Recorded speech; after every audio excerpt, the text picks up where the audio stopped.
Mediunidade nas crianças. Como ela pode acontecer e qual a melhor forma de lidar com ela? Será que devemos estimular a mediunidade nas crianças de forma sobreexcitada? Ou será que devemos aguardar o melhor momento para que a mediunidade natural da criança, quando ela ocorra, possa ser trabalhada de forma instrutiva e útil? Vamos comigo?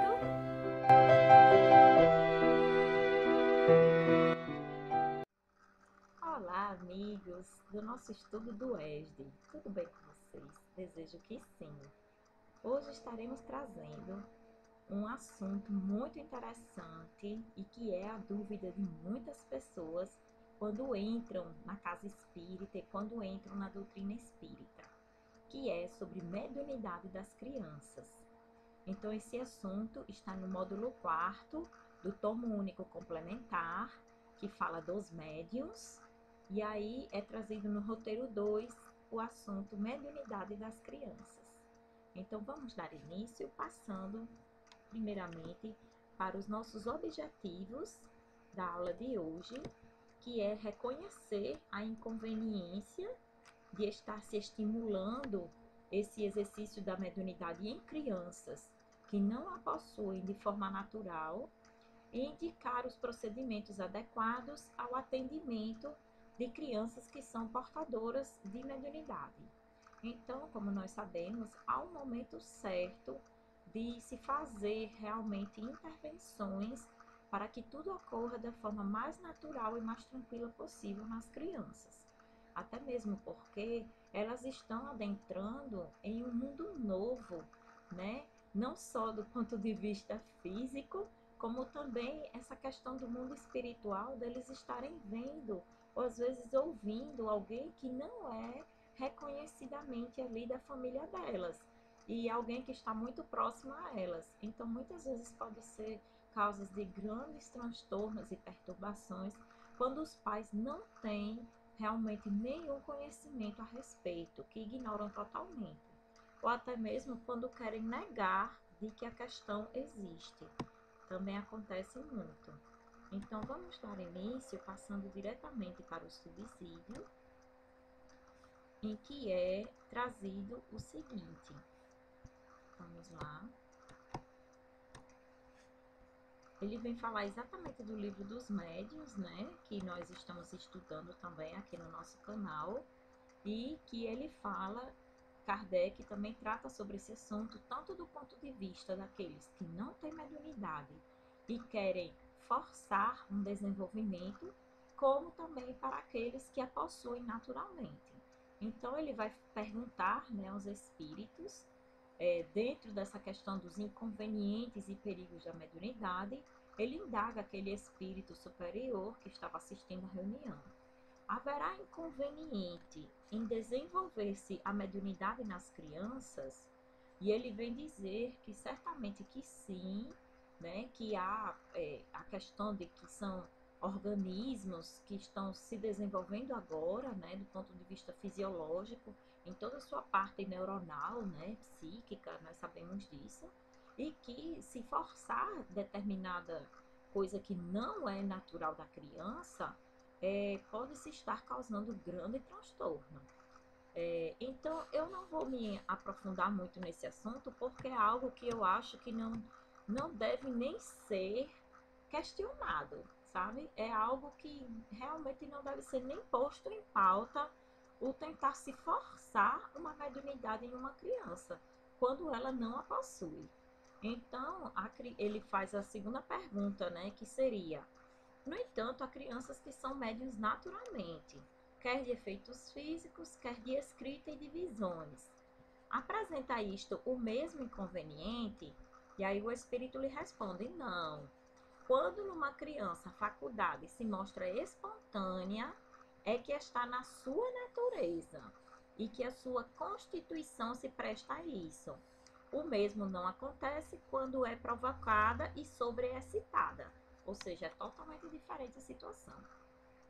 Também nós temos que nos lembrar que as crianças, pelo menos até os 7 anos de idade, elas ainda não completaram plenamente o seu processo reencarnatório.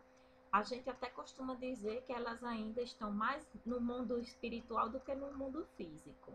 Então, muitas vezes elas ainda trazem lembranças da sua vida passada, ela ainda se recorda daqueles que fizeram parte da sua vida, seja no ponto de vista positivo como negativo, né? Às vezes esse inimigo, né, do passado, ele vem perseguir a criança. Infelizmente isso acontece com muito mais frequência do que se pode imaginar. E a criança, ela passa a visualizar, ou às vezes não, mas sente a sua presença, ou sofre algum tipo mesmo de agressão, ainda quando é um bebê, né? Quando está no berço.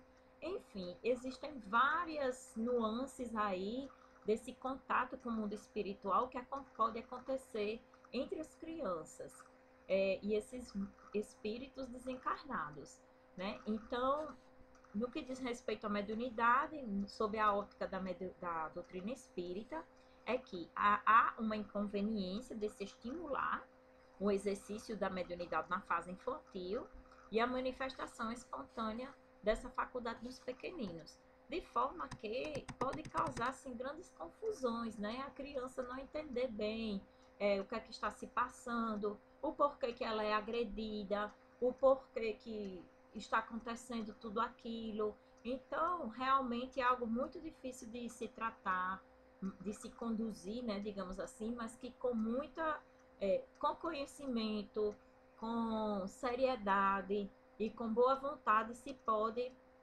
conseguir sim grandes resultados, né, com muito êxito. Então, o inconveniente, né, eu não me adentrei muito nesse assunto, como eu falei, vou deixar para vocês lerem. E no caso da mediunidade espontânea, que está na sua natureza, na sua constituição, né? Ela tem já suas predisposições fisiológicas, né? O seu aparelho mediúnico, ele diz, o que é natural tem um motivo a mais para ser tratado com naturalidade.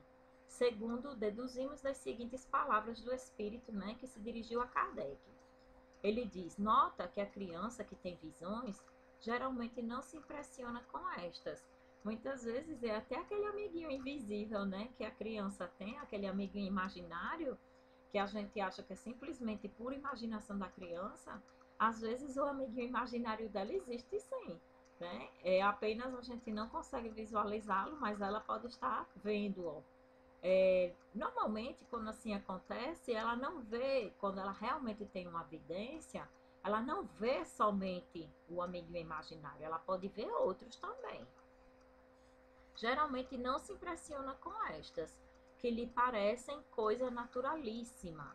Aqui dá muito pouca atenção e quase sempre esquece, porque ela já tem como que é alguém das relações dela, né? É como se fosse mais um membro da família, alguém que está na casa dela. Porque tem umas que vêm com tanta nitidez, né? Que foi o caso de Ivone do Amaral Pereira. Ela literalmente convivia com os espíritos familiares dela, das reencarnações anteriores, e que ela, inclusive, acreditava, sabia que a família legítima dela, a família espiritual dela, era aquela que estava ali desencarnada, né? E que aquela que ela veio conviver nesta última reencarnação lhe foi imposta já de uma forma que ela viesse buscar evoluir, né? Após tantos equívocos que ela cometeu em reencarnações passadas. O que dá muita pouca atenção e quase sempre esquece. Mais tarde, o fato lhe volta à memória e ela o explica facilmente, caso conheça o espiritismo, né? Ela sabe dizer que não eram pessoas que estavam vivas. É certo que com o crescimento a criança vai se desligando pouco a pouco, aquilo que eu falei, né? Mais ou menos até os 7 anos, 6, das injunções do mundo espiritual, passando a envolver-se mais efetivamente com as ocorrências do plano físico. E, como consequência, as manifestações mediúnicas podem escassear. Muitas vezes elas podem realmente desaparecer. E pode acontecer dela ressurgir lá na frente, na adolescência ou já no início da fase adulta. ressurgindo principalmente na adolescência, se ela tem um compromisso maior com a mediunidade. E muitas vezes na adolescência, se está sendo uma adolescente muito rebelde, né, daqueles muito difíceis de se lidar, pode às vezes acontecer, né, como resultado dessa personalidade forte, ressurgir de uma forma bem transtornada, bem desequilibrada, de uma forma ostensiva e perturbada. Ele vai relatar aqui, nessa parte que eu passei, a história de Chico Xavier, que eu vou deixar para que vocês leiam, que é bem interessante, de como ele tinha esse contato com os espíritos desde criança. Inclusive, ele vendo a mãezinha dele, que foi quem veio avisá-lo de que ele em breve iria deixar de sofrer as injunções que a madrinha, né, lhe impunha com relação a agressões físicas que Chico sofria. Eram realmente torturas que ele sofria com ela. E ele, né, muito triste, se sentindo, né, aprisionado naquela situação, porque como o pai havia ficado viúvo e havia espalhado todos os seus filhos, né, por casas diferentes, e ele ficou com a madrinha, ao qual passou a ser maltratado.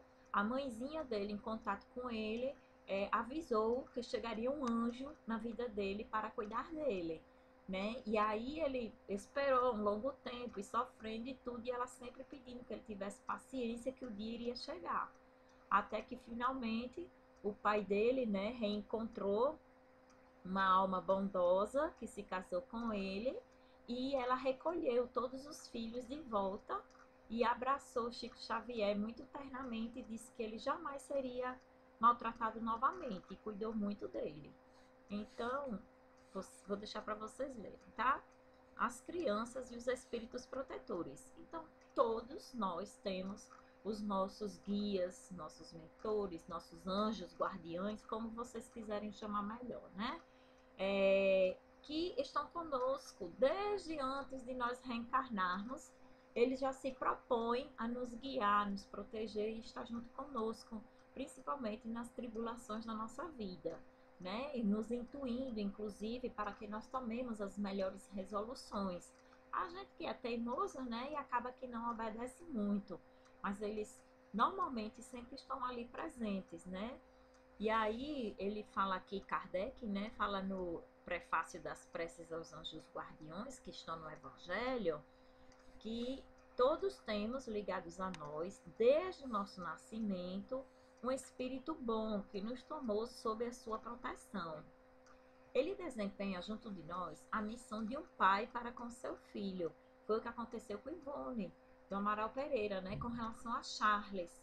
Ela reconhecia naquele espírito protetor que andava com ela o tempo todo o pai dela, porque ele havia sido o pai dela em outras situações.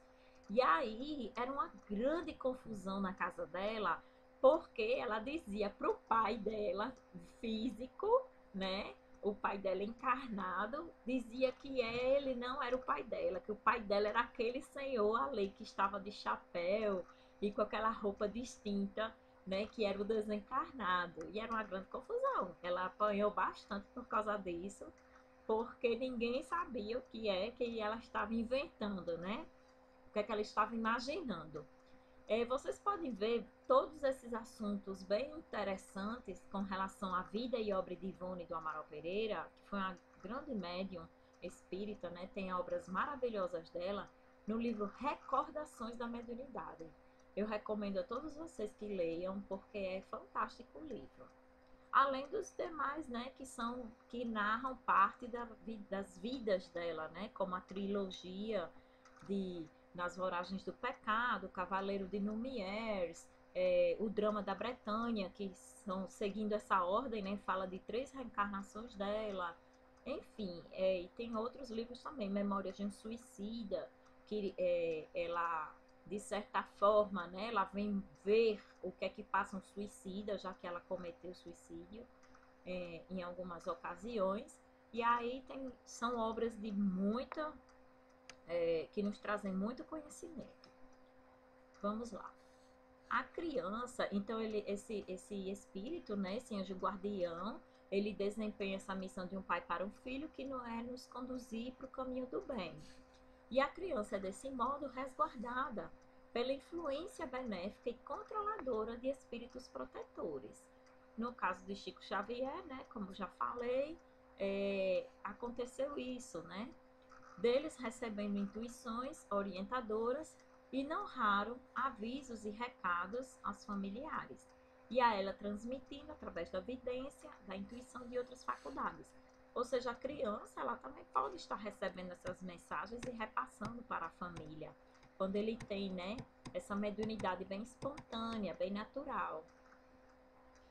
É o que também podemos observar no seguinte relato de Ivone do Amaral Pereira, né, que ela, como eu falei, ela narra nessa obra Recordações da Mediunidade, em que ela fala que aos 4 anos de idade ela já se comunicava com os espíritos através da visão e da audição.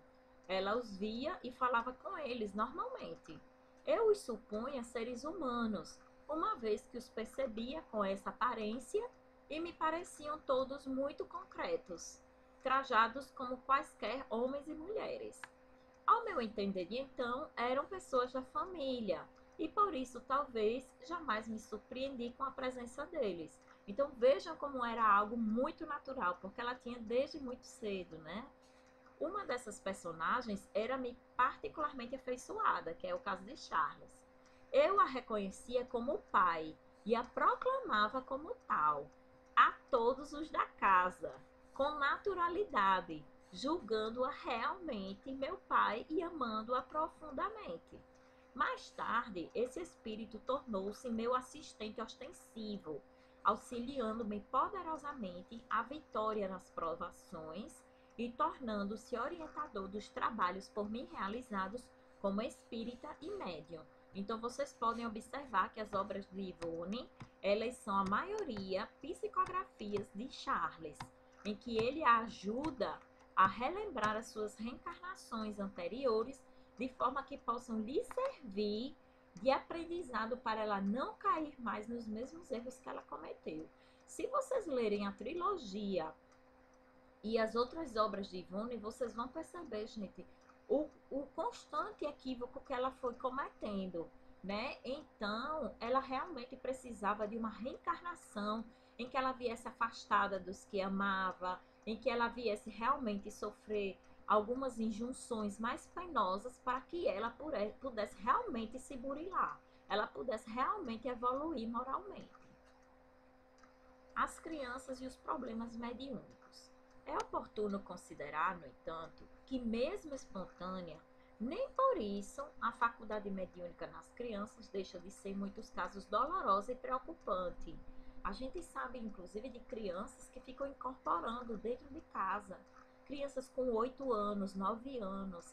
Então, imaginem quando pega pais que não têm o menor conhecimento, totalmente ignorantes da situação, ou até mesmo que não aceitam a situação. Então chamam a criança de endemoniada, dão surra nela, né? Então, enfim, é um sofrimento, gente. É uma preocupação muito grande, um grande transtorno e que só faz mal à criança, porque se torna algo muito traumático.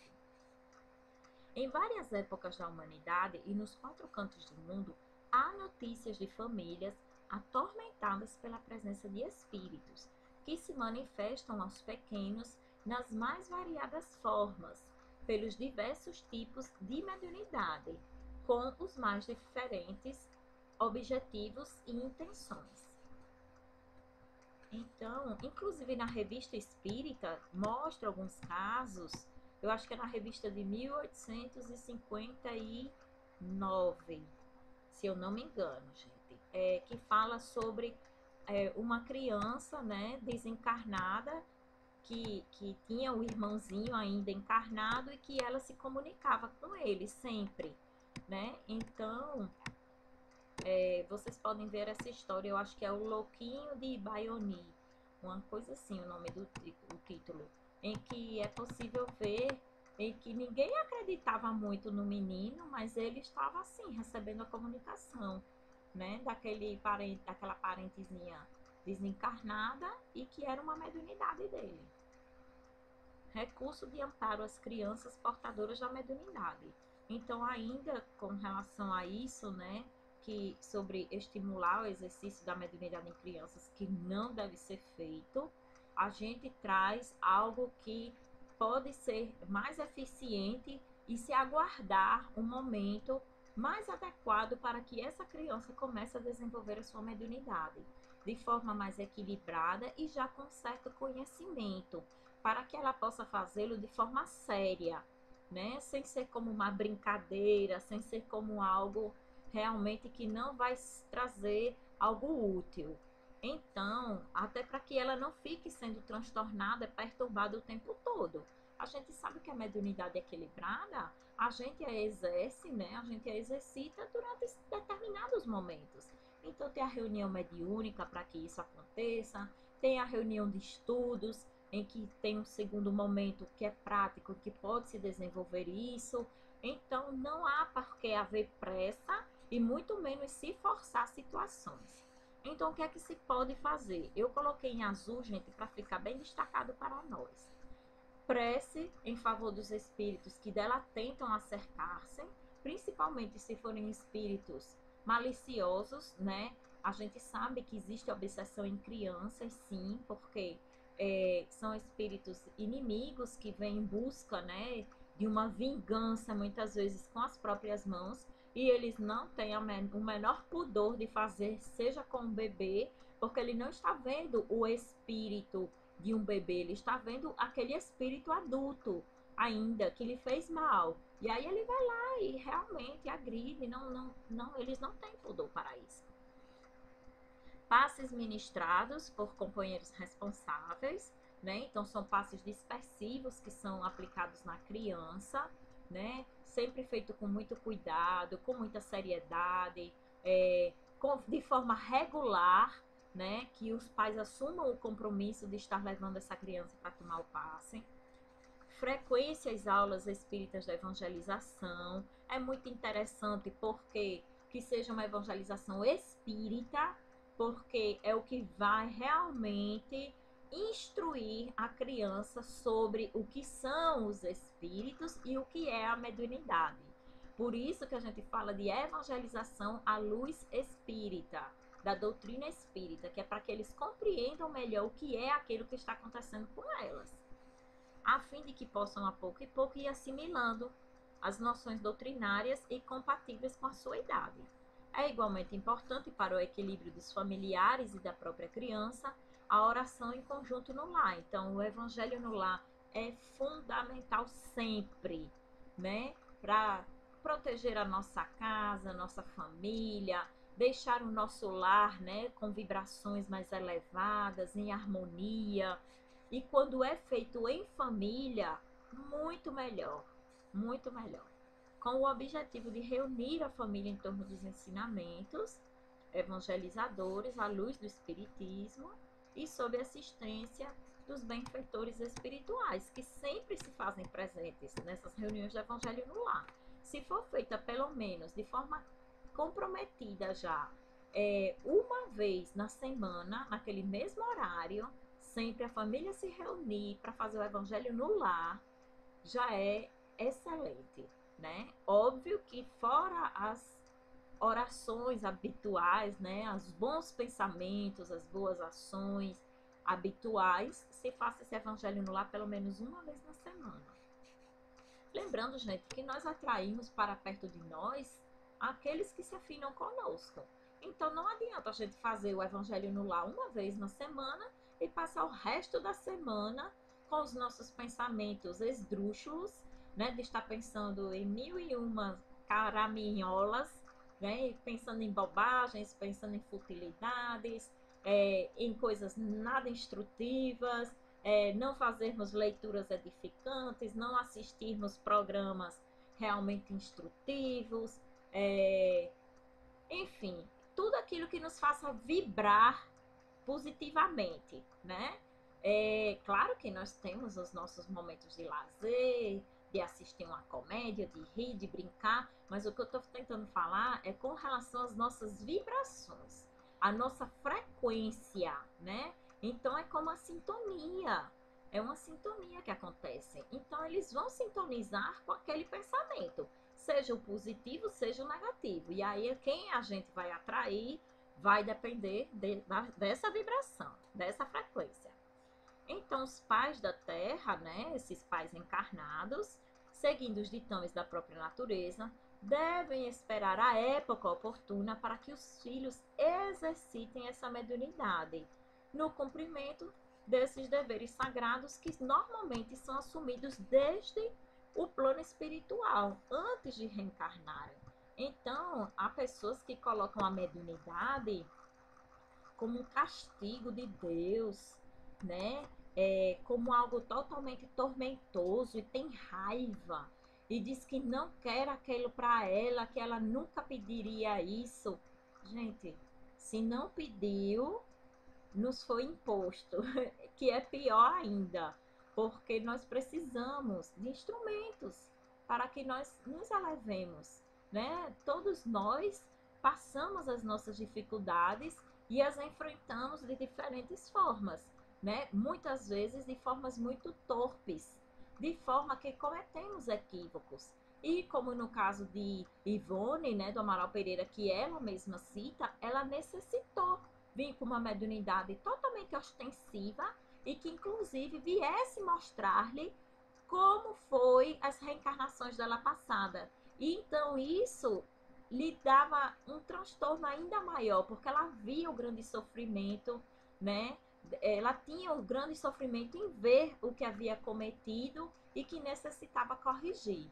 Então, meus amigos, espero que tenha ficado bem compreendida a nossa aula de hoje. E é com muito carinho que nós sempre viemos aqui preparar essas aulas para vocês. Então, se inscreva no nosso canal Mediunicamente, deixe o seu like e vamos ajudar o canal a crescer para que a gente possa divulgar mais, né, os estudos para que possamos, através do conhecimento, transformarmos não somente a nossa vida, mas ajudemos na vida de outras pessoas. Então, forte abraço a todos e até a próxima. Tchau, tchau!